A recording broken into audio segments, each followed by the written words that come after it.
of all, let's understand a little bit better what kind of management system standards this applies to. でまずですね、そもそもマネジメントシステムの規格というものはどういったものがあるのかというものをちょっと見ていきたいと思います。So that common structure, high-level, identical text, all Type A management system standards published by ISO have to follow that. でここで言ってるタイプ A、タイプ B とありますけれども、この今日お話ししている付属書 SL のことというのは、このタイプ A の規格のすべてに該当するもの。So Type A means generic requirement standards like 9001, 14001, plus what we call sector-specific add-on requirements. でタイプ A とは何かというと、この一般的な要求事項の規格ですね、9001とか14001とか、広く適用されるこういった規格、それから、業種固有に追加的な要求が、なされた、規格。Guidance standards, which we call Type B management system standards, are not required to follow that same structure. でタイプ B の規格、ここでは、指針の規格、ガイドラインの規格ですが、これらの規格は、付属書 SL のこの構造に従わなければいけないということは要求されていません。So those pure guidance standards, like for example ISO 9004, does not follow the annex structure. ですので、純粋にその、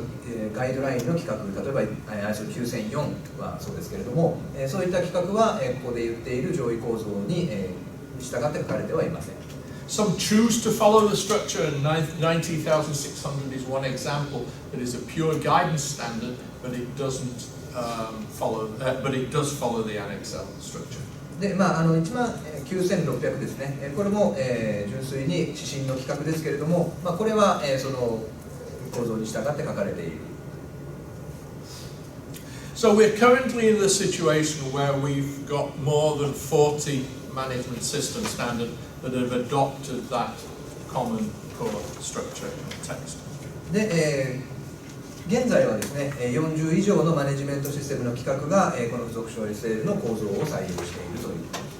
What we've started to see is that sometimes different standards have added on to that core text similar additional requirements. で、この中にはですね、それも共通構造の中にはないんですが、複数の規格が同じようなものを、この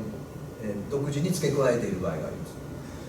So we've looked at where there are commonalities, because in that case we may want to incorporate those requirements into the core structure so that all standards address them. ですので、そういった場合にはその異なる規格が、その独自に追加している中で、それに共通性が見られる場合には、そういったものも共通構造の中に追加していった方がいいんじゃないかと、組み込んでいった方がいいんじゃないかということも考えられるわけですね。We've also looked very carefully at where there have been differences, because there is some flexibility in the way that standards are written that does allow for what we call deviations from the common core structure. でまたこの中にはそれぞれの規格がに対してそれなりの柔軟性というものも認めています。それは逸脱というふうにも言いますけれども。In some cases where that common core structure, which remember was written primarily by quality, environment, food safety and information security, where it may not necessarily easily apply to energy management or to anti-bribery management and so on. でこの付属書 SL が作られた当初は、先ほど言ったように、5つぐらいの品質、環境、情報セキュリティだとか食品安全だとか、そういった規格しかなかったわけですけれども、今はもっとたくさんありますので、その他の規格にとっては、この構造を採用するということが、それらの規格よりも難しいという場合もあるわけです。Overall, I would say that the common structure has been well accepted. で全体的に言うとこの共通構造というのはそれぞれの規格に適切に適用されているというふうに思います。Of course, there was some resistance at first. ですが、もちろん当初はですね、それに対する抵抗というのもありました。Particularly from my own committee responsible for ISO 9001 and, for example, for technical committee for ISO 14001. They resist. Yeah. で特にですね、彼が率いていた9001の委員会だとか14001の委員会だとか、そういったところは当初この構造を採用するということに関してかなりな抵抗感がありました。But I would say that was a natural resistance to change. The philosophy was,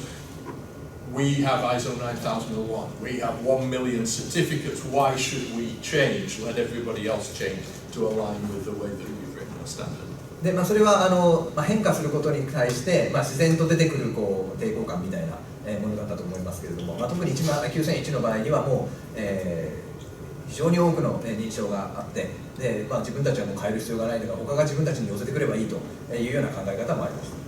But I think we've overcome that now, and I think everybody can see the benefits to having the common standard. ですが、それをそれぞれがこれを採用することのメリットというのを分かって今はそれを採用しているということ。The main divergence that we've seen is the way that the topic of risk has been treated in the different standards. でその主なこれに関する主な違いはそのリスクをどう扱うかということに関してその規格によって違いが出てしまっているということです。And I'll come back to that in the future slides. でこの後のスライドでこれについてはより細かく見ていきたいと思いますが。Because we have, and I've not mentioned yet, we have the ISO 31000 standard for risk management. というのも、リスクということに関して言うと、31000というリスクマネジメントの規格というのがあるんですね。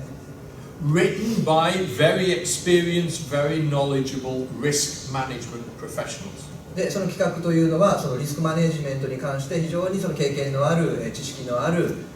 プロフェッショナルな人たちによって書かれた規格。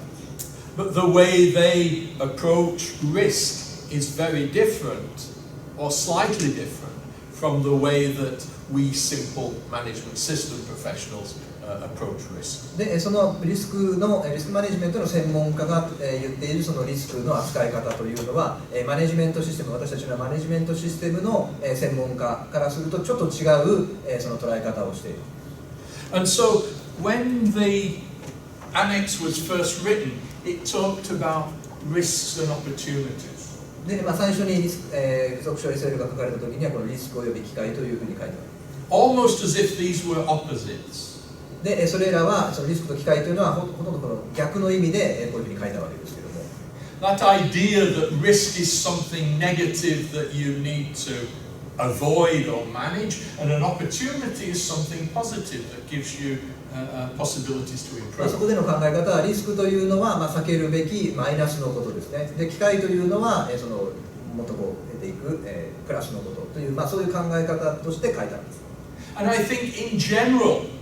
to the lay person who is not a specialist in risk, that makes sense. でそれは多くのそのリスクに関する専門家ではない人たち、自分たちも含めてそういう人たちにとってはこのリスク機会というそういう捉え方というのは自然な考え方なんじゃないかと。But technically, from the risk management perspective, it is wrong. ですがそれがそのリスクの専門家の観点からするとこれは正確ではない。And I'll explain a little bit why. なぜかということはちょっと後でご説明しますが。The other thing is what we called in ISO 9001 risk-based thinking. であともう一つですね、9001が言っているリスクに基づく考え方というものがあります。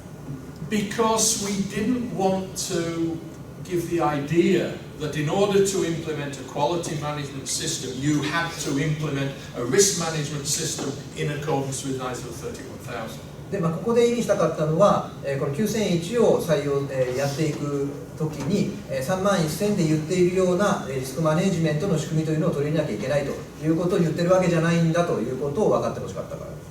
Not because that's a bad thing to do. ISO 31000 is a very good standard. もちろん31000の規格というのは非常に良い規格なので、それを採用することが悪いことだと言ってるわけではありません。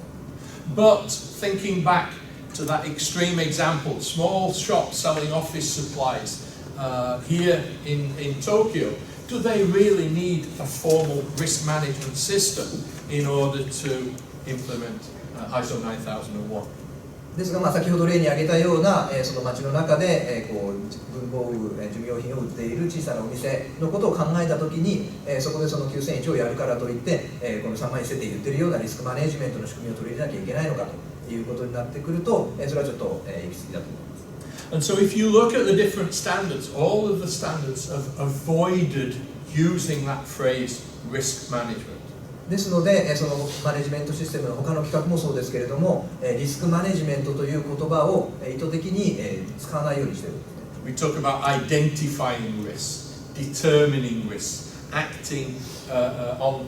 to address risks, but we don't say you have to have a risk management system. ですので、そのそれぞれの企画の中でリスクを特定しなさいとか明確にしなさいとか、そのリスクに対して取り組んでくださいとか、そういうことは言っていますけれども、リスクマネジメントの仕組みを入れなさいとか、リスクマネジメントという言葉は使ってない。ISO 14001 have made a definition of that joint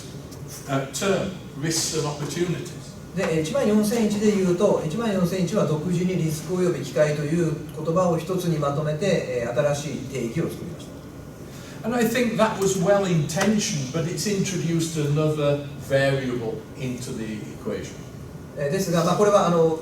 その意図は分かるんですけれども、そうすることによって、また別の問題も起きてしまう。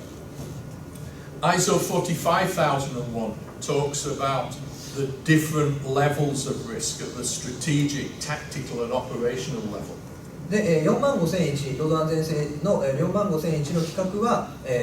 今度はその戦略レベル、戦術レベル、それから運用レベルという、そのレベルによるそのリスク期待ということを言っています。Which personally I think is a very good thing. で、個人的には非常にいいアプローチだと思います。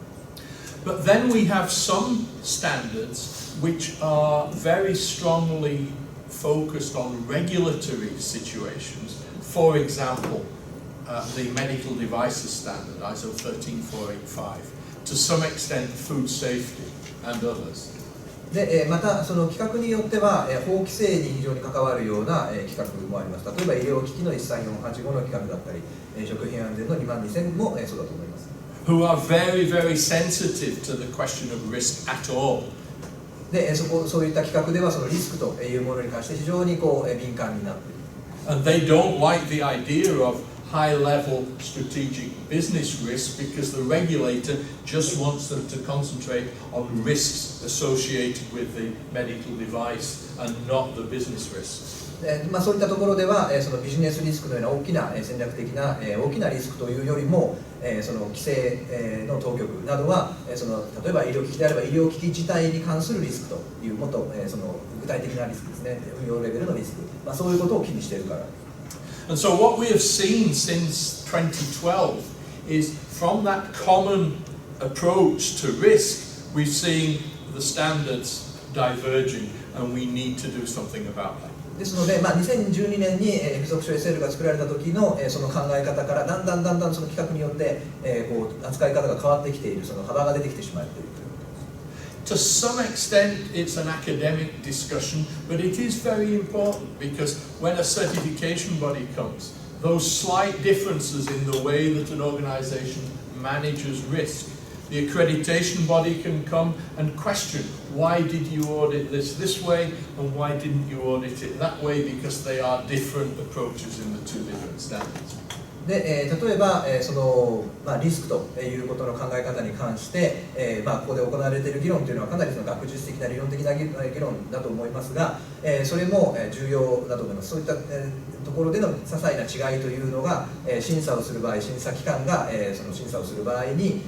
そのどういうふうに審査をするかということに関しても影響を与える場合もありますし、認定機関がその認定をするという場合にその審査機関がどういうふうに審査しているかということに関しても、そういったその理論的な違いというものが影響してしまうということがあるから。